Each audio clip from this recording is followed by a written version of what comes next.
All right, pump your fists if you made the fantasy playoffs. Yeah. Now pump your fists if you started some. Jamie didn't make the fantasy playoffs in any of your leagues. Yeah, you go on. Let's go. Get to last night. Now pump your fists if you started some Rams or 49ers. No more pumping the fist. We use fingers on this show? Yeah, maybe you need to. Welcome to Fantasy Football Today, presented by BetMGM, the sportsbook born in Vegas. I'm Dave. Adam is with us. Oscar the Grouch, who started a couple of extra Rams and 49ers, is also joining us, also known as Jamie Eisenberg. And we will talk about players that we're starting and sitting, player props that we want to put our hard-earned cash on, and of course the injuries in Week 15. This is a very important week. We completely understand that, and that is why you should appreciate that we are not going to talk about the game between the Rams and the 49ers whatsoever. It was 12-6. It absolutely stunk. If you started Puka Nacua, good for you. If you started anybody else other than Josh Carty, you were disappointed. So I don't even want to talk about the game. I told the producers before the show, don't even bring up graphics of the game. And you're still going to start Niners and Rams players next week anyway. But now we've got to talk about players who might disappoint us, like Brock Purdy did, like George Kittle did, like Debo. Debo's been disappointing us for weeks. Juwan Jennings, he let us down. Cooper Kupp didn't even have a catch. So I'm going to talk to my fellow panelists and ask them, starting with you, Adam, is there a must-start player who you can make the case for sitting this week because of matchup, because of anything, and save us from another Cooper Kupp disaster?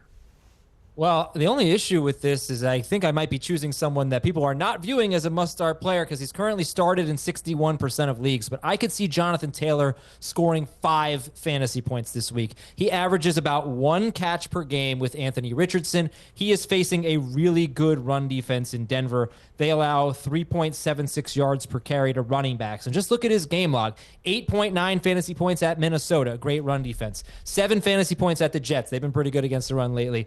3.5 fantasy points against Detroit. If he doesn't score, Jonathan Taylor could be right there with Cooper Kupp. He'll be better than Cooper Kupp, but he could be right there with Brock Purdy and Matthew Stafford as huge disappointments this week. And we have seen a number of running backs face this Broncos defense and have horrible games. So I would do whatever I could to get Taylor out of my lineup.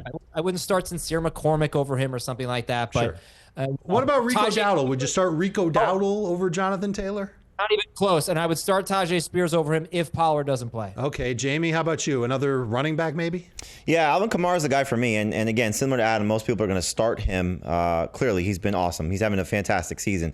But you just look at the setup that he's going into for Week 15. It's just not the best situation facing a Washington team coming off a bye week. You know they're going to key in on trying to stop him. His numbers when he has not had Derek Carr in the field have been miserable. Adam brought this up on our podcast today. Only 30 carries in the 3 games that Derek Carr missed earlier this year.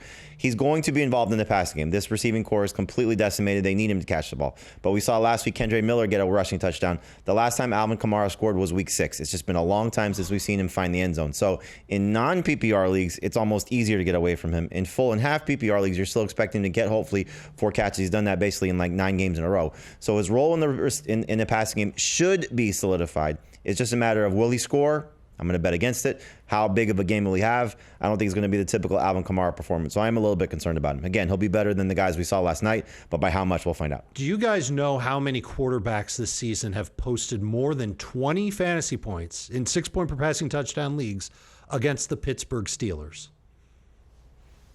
1. 2. It's just Joe Burrow.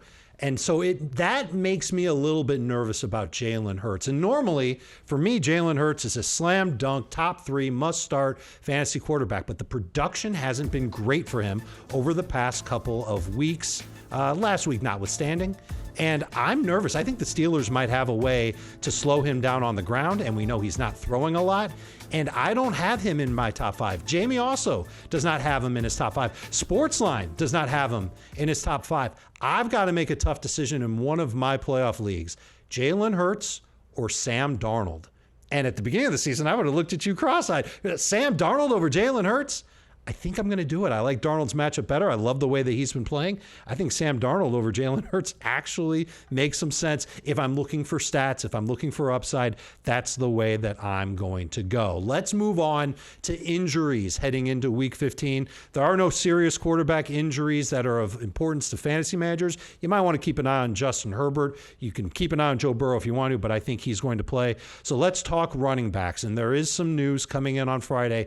Bucky Irving, the running back for the Tampa Bay Buccaneers, is questionable for the game against who do the Bucs play this week? It's Chargers. It's the Chargers. Thank you very much. So not the easiest matchup at all.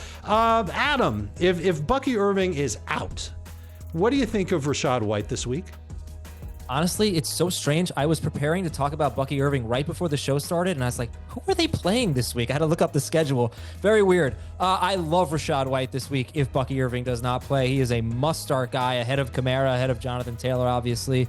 I'd love to get him in my lineup. This team has found their run game. He's going to be in the passing game. Start him up if Bucky's out. If Bucky's in, ooh, man, I don't know that I'd really want to trust either as anything more than low-end number 2 running backs. It'd be a little messy, I think. I almost want to trust Rachaad White more because I'm not sure how much Bucky would play if Bucky's in. Very limited practice at all this week. Can we bring up the running back injury screen again? Because there's a lot of names on there that didn't practice through Thursday. Alvin Kamara was on that list as well. Jamie brought him up. It's with an illness, so we expect him to play. Tony Pollard has been in and out of practice in each of the past few weeks. If he is out, Adam, Tyjae Spears is what this week? Yeah, probably somewhere in the 18-ish range. I would start him ahead of Kamara and Taylor and anyone that you have questions about, but he wouldn't be like a Zach Charbonnet or anything like that. So he'd be a good, not great start. Jamie, how high do you have Zach Charbonnet ranked this week with Kenneth Walker not practicing 2 days in a row? Yeah, number 7. Got an opportunity to be top 5 again. He's been 17 plus PPR points in the 3 games that Ken Walker has missed so far this season, weeks 2 and weeks 3, and then what we saw last week. He's almost just been a better version of what we hoped Ken Walker would be. And so it's just better at this point that we don't have Ken Walker coming back to ruin Zach Charbonnet. So anybody that handcuffed the two, you want to see Ken Walker sit. Obviously, if you have Ken Walker, you want to see him come back and hopefully be at 100%. But who knows how long this calf injury will linger rest of season. If I'm the Seahawks, I want to ride Zach Charbonnet until the wheels come off and then see what happens rest of the way following that. But right now, Charbonnet should be locked into lineups. If Ken Walker comes back, I think they're both probably going to be flex options. Easily the better running back right now for Seattle is Zach Charbonnet. You also saw Breece Hall on the list. We might have an update on Breece Hall before the end of this show, but if not, you can always go to CBSSports.com. Look for NFL injuries. We will have the latest information for you all the way up till kickoff on Sunday. Let's talk about some wide receivers. Mike Evans was practicing on Friday. He should be okay for their matchup. And then CeeDee Lamb, limited. Ladd McConkey, limited. DK Metcalf, Jamie, he was limited after getting in a full practice on Wednesday. What's your trust level with DK this week? I'm nervous. He's a number 3 receiver. I didn't like him last week. He has a bad history against the Cardinals. This is a better situation for him against the Packers defense that's good. Clearly, they've done a great job against wide receivers over the course of the season, but historically, obviously, just Metcalf's track record against the Cardinals was bad. So I said it on our podcast for the last couple of weeks. I just don't think he's right. I think the knee injury that's been bothering him, the shoulder injury is clearly still an issue. And you're seeing a team that's not having to throw the ball very much because their run game, as we saw last week, has sort of been picking up steam. And again, what they were able to do against the Cardinals. So Geno Smith has not thrown multiple touchdowns in weeks. I think they're very content winning games the way that they are, which is low scoring, leaning on their defense, and just getting by. It's been working. So Metcalf has been overshadowed by Jackson Smith and the Jigba. That's pretty clear. He's the number 1 receiver for Seattle. I think Metcalf's got a lot to prove. Hasn't scored a touchdown in 4 straight games. I just don't think he's right. I think he's a low-end number 3 wide receiver at best this week. Completely agree with you. Adam, you do big work for us because you watch every Giants game. I don't know why, but you've seen a lot of Malik Neighbors this season, and certainly over the last, 2 months, it feels like it's been since he's caught a touchdown. He's limited on the injury report. Where do you think he should be ranked this week? Is he even a top 24 wide receiver? No, he's not a top 24 wide receiver. And another guy, you asked me about Tyjae Spears, for example. If he started and Pollard were out, it'd be so easy to go with a guy like Tyjae Spears over Malik Neighbors. Neighbors to me is something like a wide receiver 30 around there. I don't think he's going to be terrible. I liked him better with Drew Lock because Lock will take a few more shots down the field. But they're obviously going to have to throw the ball in this game. They're not going to be able to run the ball successfully. So I think you'll probably see close to 10 targets again, close to 6-7 catches, and I would say somewhere in the 14 PPR fantasy point range. He's worse in half PPR and even worse non-PPR. 2 wide receivers that we're expecting back this week, Josh Downs with the Colts, Keon Coleman with the Bills. Let's rank them against Malik Neighbors. Jamie, Downs, Neighbors, Coleman. What do you think? How would you rank those three? Can't trust Coleman. Need to see him come back and play at a high level, just knowing that the Bills finally got Amari Cooper going last week from a target perspective with 14, and Khalil Shakir's locked in. Let's not forget Dalton Kincaid's coming back for Buffalo also, so you have a lot of things at play there with Buffalo. I think the Colts need Josh Downs. He's been such a go-to guy for Anthony Richardson. They didn't need him against the Patriots. They're going to need him against the Broncos. Denver's secondary is banged up right now without Riley Moss there, so there's opportunities to make some plays in the passing game. And so Downs and Neighbors are relatively the same. It's just a matter of who you think has more upside. I would give a slight lean toward Downs, just as Adam alluded to, quarterback situation for the Giants being a little bit more of a concern with DeVito stepping in for Drew Lock. But Downs has obviously still got to be, a guy that you got a little bit worried about, coming back from the shoulder injury. But practicing at full is a good sign coming off the bye. Absolutely. Let's take a look at the tight end injuries. Go ahead and bring it up. Take a look on your screen. Feel free to pause it if you want to, because it's going to be gone in a jiffy. But Dalton Kincaid is questionable. Evan Ingram, done for the season. You can drop him from your fantasy teams. You probably didn't even want to use him anyway. A desperation ad would be Ingram's replacement, Brenton Strange, who's had some good games without Evan Ingram this season. But if you can find Jake Ferguson, the schedule this week and next week, it's awesome. And you know that he's going to get around 6 targets per game. And Luke Musgrave, if Luke Musgrave and Romeo Doubs come back this week, Jamie, what does that mean for Tucker Kraft? I don't really worry about Musgrave. I mean, it's more about, Dobbs and what we've seen from Kraft the last 2+ games. Targets have spiked. Obviously, production has been pretty consistent, 10+ PPR points in his last 3 games. He's touchdown or bust. That's just kind of the way that he's been most of the season, and he's done a great job finding the end zone. So I think if you're looking at it from a PPR perspective, Ferguson's in a better spot. I like Sam Laporta still better than Tucker Kraft. Non-PPR, though, he does have a chance to score. I think this game will be relatively low scoring, but Seattle has struggled against tight ends more so than they've struggled against wide receivers, for example. So this could be an opportunity for Jordan Love to lean on Tucker Kraft in the red zone. And again, we have to just make sure Romeo Doubs does clear the concussion protocol, even though he's practicing full. Last thing, David Njoku missed practice for the first 2 days of this week with a hamstring injury.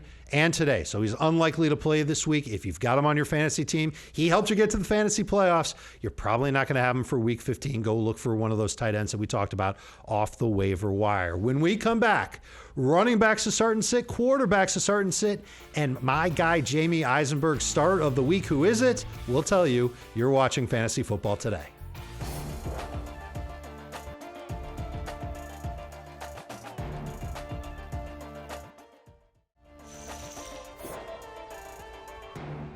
Welcome back to FFT. Let's get the taste of that Thursday night game out of our mouths by talking about Jamie Eisenberg's start of the week. It's Brian Robinson Jr.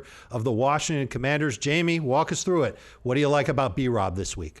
I love the setup for him. Coming off the bye week, fresh legs, taking on a Saints defense that obviously has struggled for the majority of the season against opposing running backs.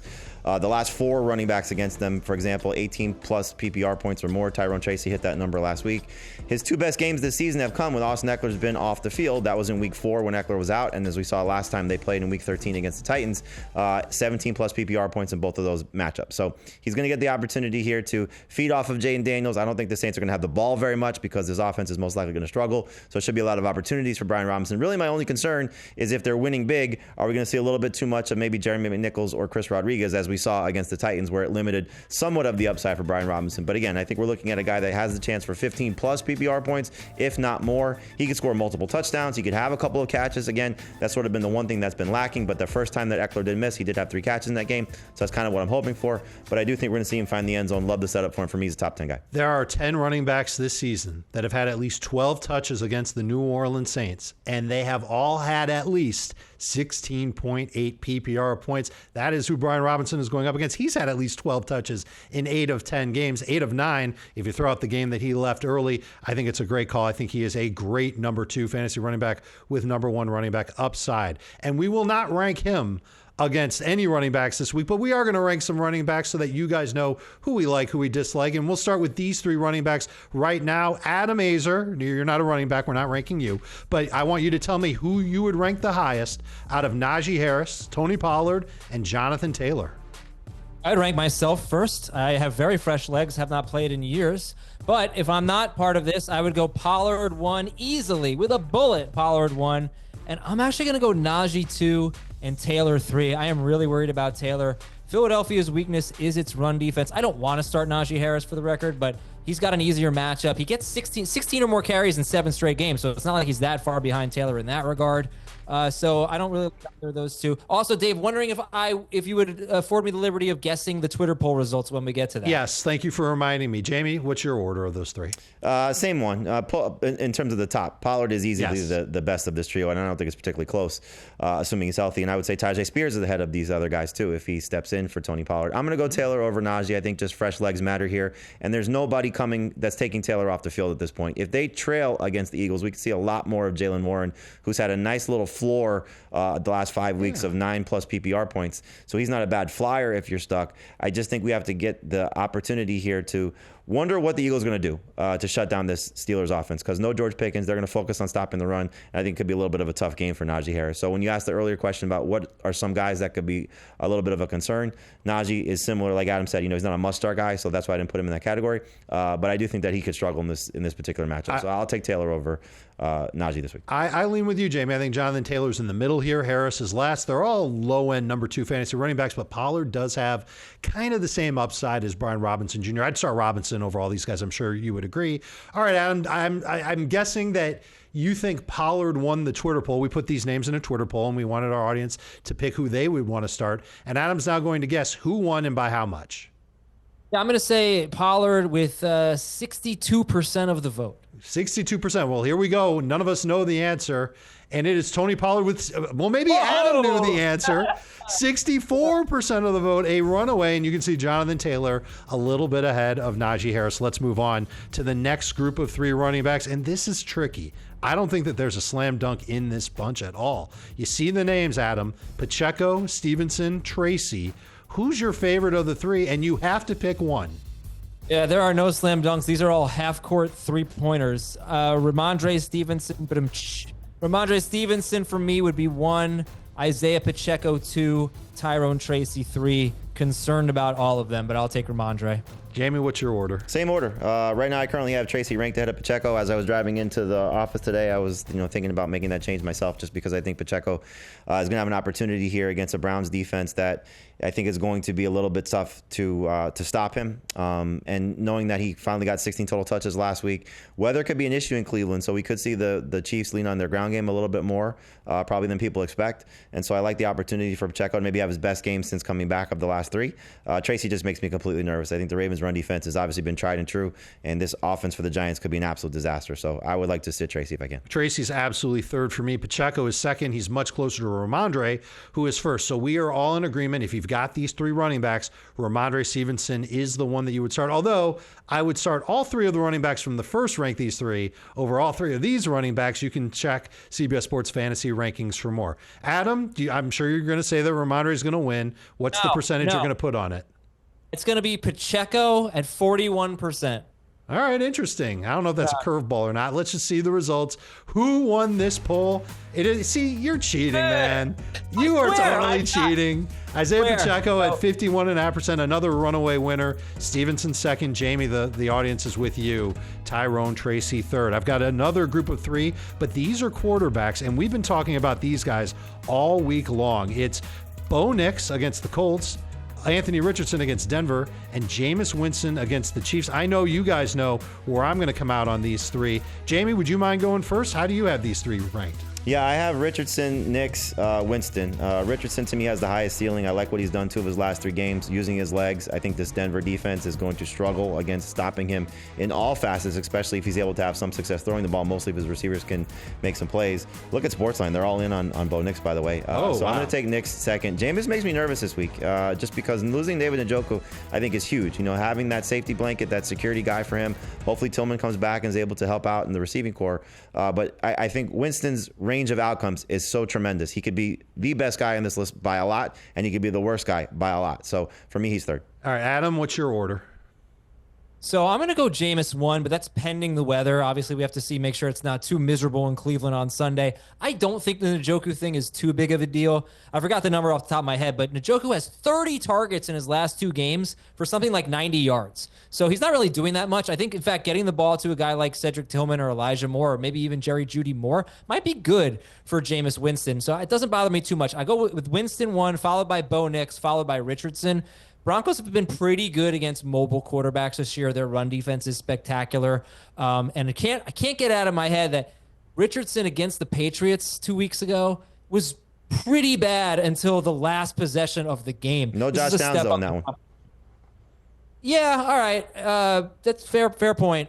Step up in competition nonetheless. So Winston, Nix, Richardson for me. Yeah, that's going to be – I'm going to take Winston, and then I think I am going to take Bo Nix and then Anthony Richardson third. They all have high upside. They all have low downside. But again, pending the weather, I do think that Jameis Winston's going to have to throw a lot against Kansas City. And for better or for worse, that could end up being very good. So obviously these are all low-end quarterbacks. You're taking a risk no matter which one of them you start. I'll take the one that's going to throw a lot and have the chance to put up huge numbers. And the one thing you didn't mention about Njoku is that he was big in the red zone for the Browns. And I wonder if Tillman plays, if he can replace that. If Tillman doesn't play, I might change my mind. All right, Jamie, who do you think won this poll? No, come on. Yeah, I'm asking Jamie, not you. I don't know. No, it's his game. Go ahead. I swear I'm not cheating. I'm going to say Richardson with 39%. Very close race. Jamie, do you even want to put in a guess, Jamie, or should we just I think it's going to be poll? Nix. I think people are scared of these other two guys. Yeah, so let's see it. Let's see what the poll results are. Yeah, oh my God. Whoa.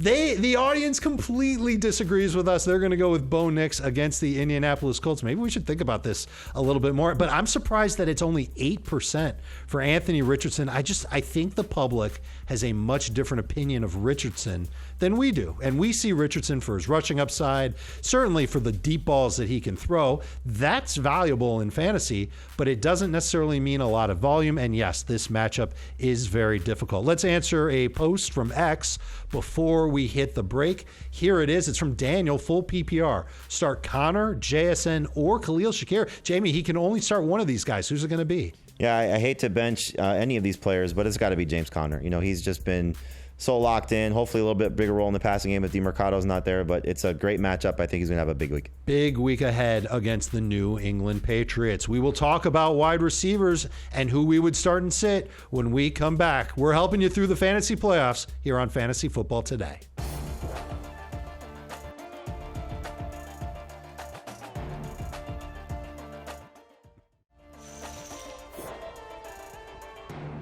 Welcome back to helping your fantasy teams get better here on Fantasy Football Today. Before we get into wide receivers and who we like and who we don't like this week, longtime Titans beat reporter, TitansInsider.com, Terry McCormick, expects Tony Pollard to play. In fact, he wrote, quote, should be able to play even though he didn't practice on Friday. That is something that fantasy managers should keep an eye on. Adam's new favorite running back, Tyjae Spears, would be the go-to if Tony Pollard doesn't play on Friday for the Tennessee Titans. And also, Marquise Brown is back at practice for the Kansas City Chiefs. I don't know if he's going to end up playing this week or next week, but he will be back. The Chiefs could use some more help in that wide receiver room. Let's move it now to wide receivers, and these are all guys that will start ahead of Marquise Brown this week. But it's Marvin Harrison Jr., it's DK Metcalf, it's Malik Neighbors. At one point this year, all three of these guys were must-start fantasy wide receivers, and now people are asking questions about all of them. Adam, how would you rank these three? First of all, I hope we don't have to start Marquise Brown over them at any point. That would be bad. I'm going to go with DK Metcalf 1, Malik Neighbors 2, Marvin Harrison 3. I am hoping that the Packers can put up enough points against the Seahawks with good defensively lately to make Geno Smith throw more than 31 times. If we can get up to 35 or more pass attempts, then I think it will really benefit DK Metcalf. I still think there's something left in the tank for DK this year. Neighbors 2, I think 14, 15 PPR fantasy points, a lot of targets, decent amount of catches, not that many yards. Harrison scares me because even we love Kyler Murray, but there have been games where Kyler Murray's had a big game and it hasn't necessarily translated to success for Marvin Harrison Jr. I do think Christian Gonzalez is going to shadow him. I also think that I feel like I should probably get a Christian Gonzalez jersey for the holidays as I'm his biggest fan. But I do think he's going to do a pretty good job on Marvin. Jamie, how do you rank these receivers? Yeah, Neighbors is 1 for me. I'm going to go Harrison 2, and I'm going to go DK Metcalf 3. I'm just nervous that he's not 100%, based on what we've seen since he's come back from the knee injury that kept him out for 2 weeks. I do think that this Packers defense is pretty solid against the pass, and they're getting Jair Alexander back, who's been in and out of the lineup for them. I agree with Adam that Harrison is not a slam dunk. He's going to potentially struggle. And look, Neighbors hasn't scored a touchdown since week 3, so it's been a real disaster for him in non-PPR leagues. However, he's going to get targets, and I think even asking for 14, 15 PPR points is a lot for any of these guys. We did see one game with Tommy DeVito throwing to Malik Neighbors. It was against Tampa Bay, so great matchup. He had 9 targets in that game. He had 6 catches for 64 yards. So that's kind of the baseline for all 3 of these guys. For me, if I get 12 PPR points, I'm happy. So we do not have the same order. I'll take Marvin Harrison first. It wouldn't surprise me if this is a get-right spot for the Cardinals. They've lost 3 in a row. Kyler could have a big game. I think Marvin Harrison Jr., who's still getting a lot of targets week in and week out, can come through with another touchdown. That's been the key for him, getting good fantasy production. Neighbors is second for me, and DK Metcalf is third. We've already talked about it enough. DK just does not look right. Okay, Adam, who do you think won the poll and by how much? This is a really tough one. I'm going to say Malik Neighbors at 38%. I'm hoping this is a close poll. Let's see what the results are for this one. Is it close? It is close, but it's Marvin Harrison Jr. getting the nudge ahead of Malik Neighbors and ahead of DK Metcalf. Almost a third, and a third. This one is a doozy. Let's see how this next one goes. It is Jacoby Myers taking on the Falcons. Brian Thomas Jr., who is now set up to be an absolute target hog from Mac Jones in Jacksonville. And then Jalen Waddle. 2 of his last 3 games have been really good. Jamie, I think you like Waddle. Do you like him better than Thomas and Myers? No, but I do think he's going to be close in production if he gets the targets, and that's just really always the case. But he is a Houston kid going back home, so we'll see how that matters for him. I'm going to take Thomas first, and then I'm going to go Myers second. And those 2 guys are relatively close. I mean, they're going to get targets.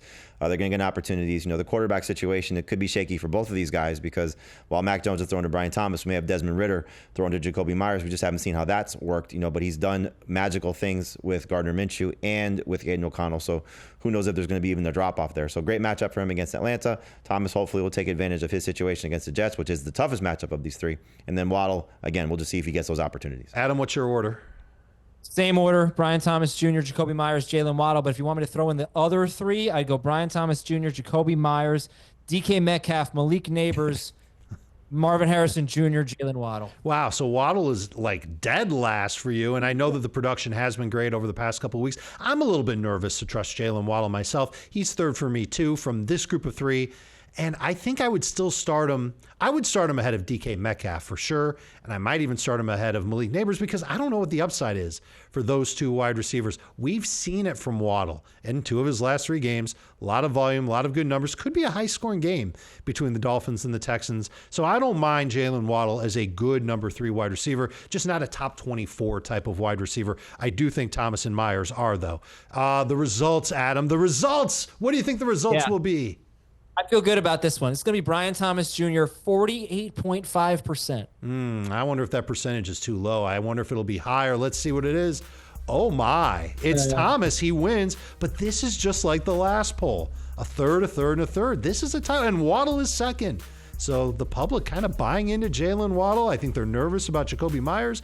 I hope they're not thinking that the Falcons are a tough matchup because that Falcons pass defense last week, I know it was Minnesota, but man, it looked like they have not learned how to play any defense whatsoever. All right, let's keep it moving. 3 more wide receivers to rank. It's Keenan Allen against the Vikings and his teammate DJ Moore. Guess who he's playing? You already know. And then Adam Thielen. The last 2 weeks for Adam Thielen have been really, really awesome. Can he keep it going, Adam? Would you rank him ahead of these Bears wideouts? I would rank him ahead of one of them. This is a Thielen sandwich, right? Where the Bears are the bread. We're going to go DJ Moore, Adam Thielen, Keenan Allen. I think Thielen and Allen are very similar players, but Thielen is a target dominator, whereas Keenan Allen obviously has competition. So DJ Moore, Adam Thielen, Keenan Allen. Jamie, what's your order? Yeah, I don't think the targets have been that far off for Keenan Allen, even though he is sharing with other guys by comparison, just because they're throwing the ball so much. But yeah, I'm going to agree with Adam. I think it's DJ Moore 1, and he's very close with Adam Thielen, so I would not be surprised if Thielen's better this week, just given his matchup against Dallas. But Keenan Allen's third. I think all 3 of these guys are, borderline number 2, number 3 receivers, just depending on how things will unfold for them. I wonder how much Keenan Allen was playing through an injury last week. Remember, he got banged up 2 weeks ago. He did. Wasn't necessarily 100% throughout the week. But DJ Moore, I think, is easily the go-to guy still for Caleb Williams. And we're seeing Adam Thielen become the go-to guy for Bryce Young. So fun to see how all 3 of these guys will operate this week. I don't want to run away from Keenan Allen just because he had a terrible game last week, but he is going to be third for me. I do think he can see his targets go up a little bit. I think DJ Moore's targets will still be fine. I just wish that he was getting more targets downfield. We saw Adam Thielen get targets downfield last week against Philly. And now it's Dallas. That's a better matchup for him. It's a better matchup for Carolina. If it's full PPR, I will take Adam Thielen ahead of both Bears receivers. Do you think the audience is going to agree with me, Adam? No, I think the audience is going DJ Moore, but another close one here. I'm going to go 39.6% DJ Moore. All right, let's see the results. Here we go. It is Adam Thielen. Oh, my goodness. In an absolute bloodbath over DJ Moore and Keenan Allen. Nobody wants to trust Keenan Allen. DJ Moore second. Adam Thielen at the top of the list. I've got one more group of three. Let's get through it as quickly as we can. It's DeAndre Hopkins, Jaden Reed, Calvin Ridley. Who's your favorite here, Jamie? Ridley's my favorite. I think just, great matchup. It's hard to overlook what teams have done consistently against Cincinnati. So hopefully Will Levis is healthy, coming through the shoulder injury that he played through last week. I'm going to go Hopkins second with the chance of him finding the end zone. We'll see if they do decide to activate Marquise Brown. It'll be a little bit of a surprise, but the weather is okay in Cleveland. I think Hopkins will still be the best wide receiver for Patrick Mahomes, not the best receiving threat because that's still Travis Kelce. Jaden Reed makes me nervous. His targets have not been there.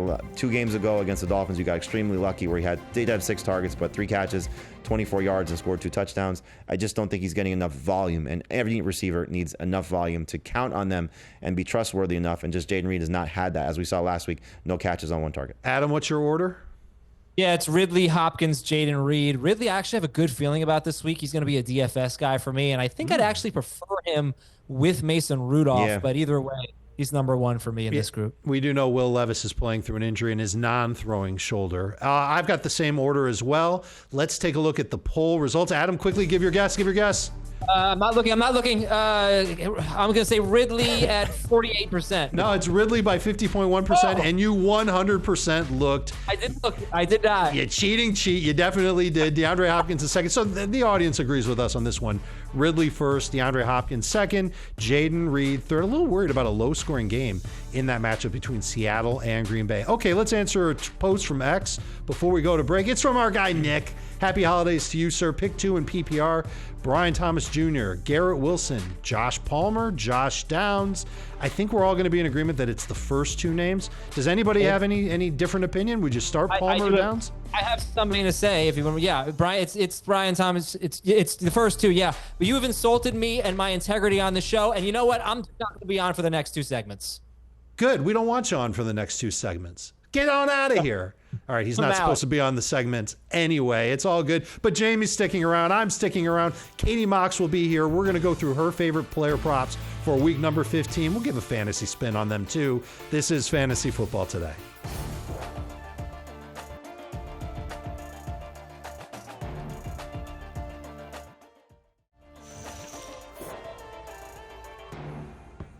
Welcome back to Fantasy Football Today. The last time we were together, Katie Mox was 3-2 in player props. So was Jamie, who has taken second place from me. I was 1-4. Man, how could I have been that bad? And Adam wasn't around. He's 8-12. You can see now I am below 500. Jamie is now at 500. And Katie Mox, the queen of the player props, 10 games over 500. And I don't know. We're pretty close to Katie clinching the player prop challenge title in week 15 if she does well.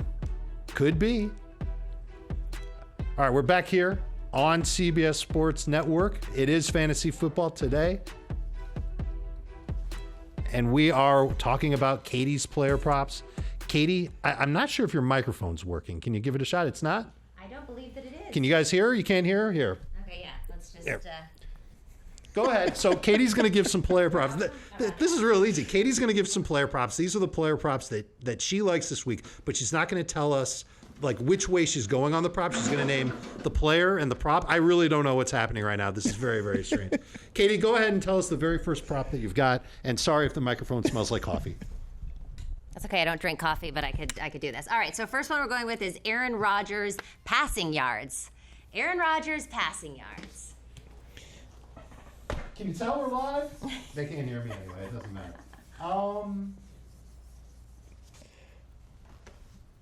Okay, so Dave's at 239. Jamie? I kind of feel like a game show host, that's like a little bit behind. All right, 215. The line is 235.5. I'm going over this one, so Dave and I on this side of the room are together. It's really just like death, taxes, in fading the Jags' pass defense, guys, right? They're dead last in opponent dropback EPA. They've allowed the second most yards through the air in the league, bottom 5 in pressure and blitz rate. And we are...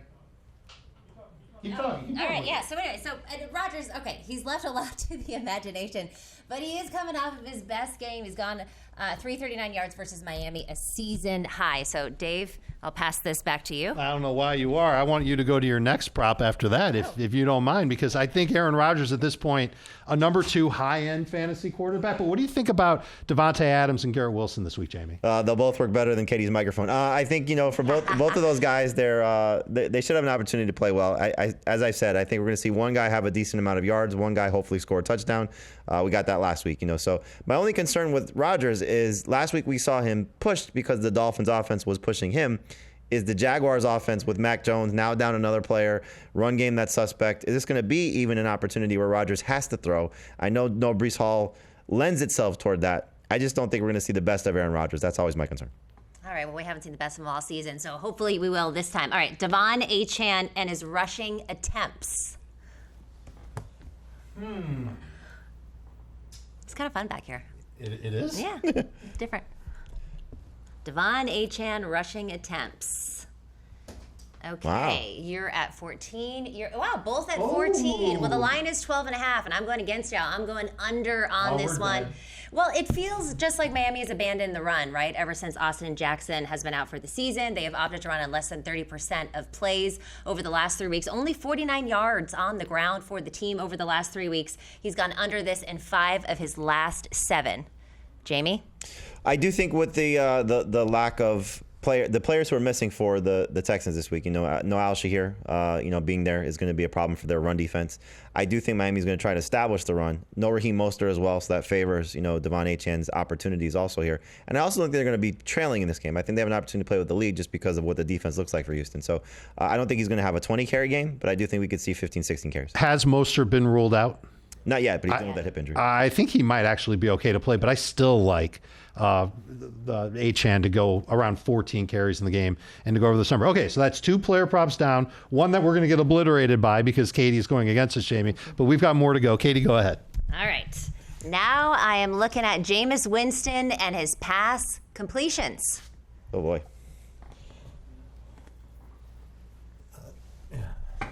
You know I'm going to be high on this one, James. Whoa.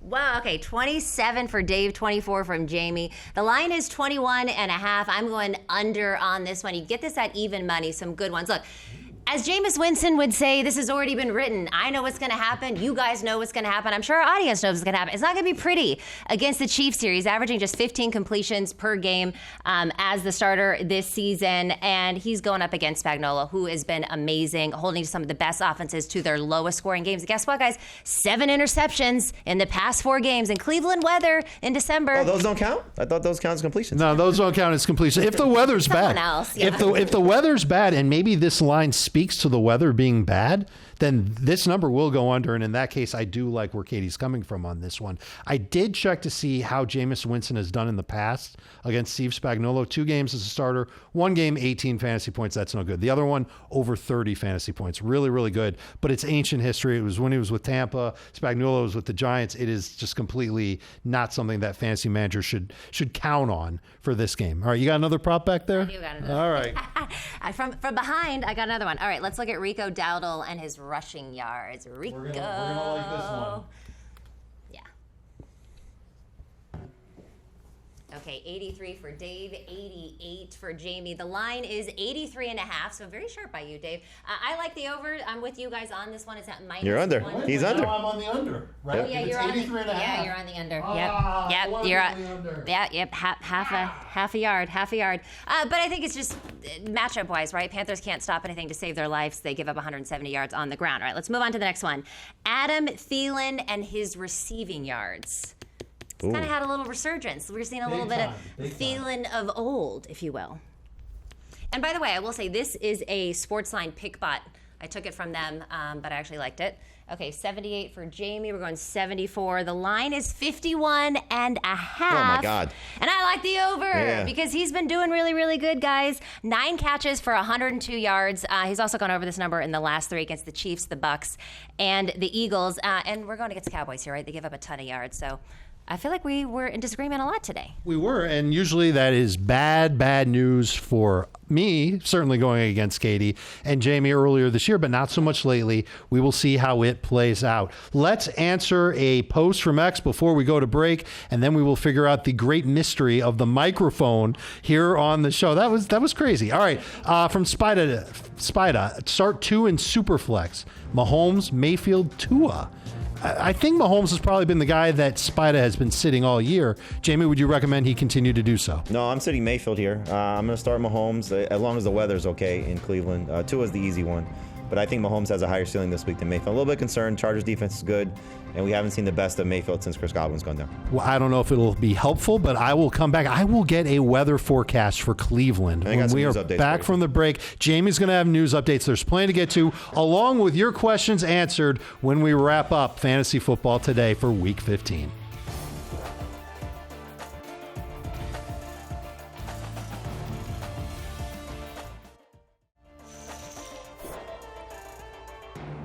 Weather is an important part of fantasy football. We kind of learned that on Thursday between the Rams and the 49ers. I do have a Cleveland weather update for Sunday. We were talking about this in the last segment. It is rain early, then cloudy after that, but winds south-southeast 15 to 25 miles an hour. There is nothing that will hurt a passing game more than heavy winds. Keep an eye on it if you're counting on pass catchers for the Browns or for the Chiefs. Jamie Eisenberg, you've got some notes for us to get to about players that may or may not be playing on Friday. Yeah, they've already ruled out Cedric Tillman, still doing the concussion protocol, so not going to have him. So now you know you're out without most likely David Njoku, who's not been ruled out yet, but not expected to play, didn't practice all week.